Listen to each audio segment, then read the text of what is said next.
7월 1일부터는 구포 가축시장에서는 더 이상 살아있는 동물을 볼 수 없게 되는데요. 업주들은 폐업에 따른 각종 지원을 받게 되는 반면 수십 년간 일해온 종업원들은 거리에 나앉게 생겼습니다. 게시장 완전 폐업까지는 아직 갈 길이 멀게 느껴집니다. 보도에 박재한 기자입니다. 폐업 초읽기에 들어간 구포 가축시장입니다. 7월 1일부로 살아있는 개와 닭, 오리 등 가축 전시와 도축을 중단하고 초복인 12일 전에 완전히 사라집니다. 북구는 지난 4월 폐업 상인 지원에 관한 조례를 제정해 법적 지원 근거도 마련했습니다.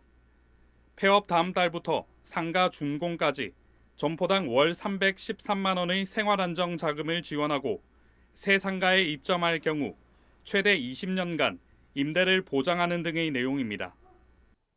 하지만 이곳에서 오랫동안 일해온 종업원들에 대한 보상 대책은 전혀 마련되지 않고 있습니다. 현재 폐업이 결정된 19개 점포에는 15명의 직원들이 일하고 있습니다. 음지에서 수십 년간 일해온 직원들은 사실상 실업자가 된 겁니다. 다들 그 가축 시장이 안에 있으니까 다들 그게 포함이 된다 생각을 했죠. 직원들도.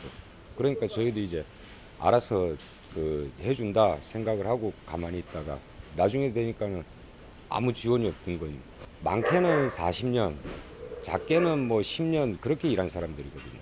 그 당장에 어디 가갖고 뭐 요 가축 시장에만 있던 사람들이 나가갖고 뭐 당장에 생계가 다른 일을 뭐 쉽게 할 수도 없는 상황이고요. 북구청은 뒤늦게 대책 마련에 나섰습니다. 폐업 이후 실업급여를 받게 하고 업주와 협의해 퇴직금을 산정하도록 유도하겠다는 겁니다. 하지만 고용보험 등 4대 보험에 가입된 직원은 15명 가운데 1명뿐인 것으로 나타났습니다.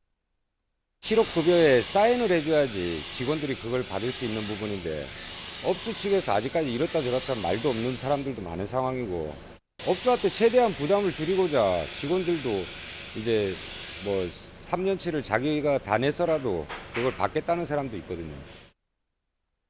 구포 게시장이 폐업 결정에 이르기까지는 수많은 갈등이 있었습니다. 빠른 사업 추진을 위해 업주에만 초점을 맞췄다는 비판도 제기되고 있습니다. 지원 근거에 종업원 문제까지 담아내지 못한 게 이유입니다. 사실은 최고로 정말로 열악하고 힘든 그런 상황에서 근무를 하고 있는데 이에 대한 어떤 대책을 관에서라든지 누구 하나 짚고 넘어갈 수 있는 분들이 사실 없었다는 게 좀 많이 아쉽다는 생각이 듭니다.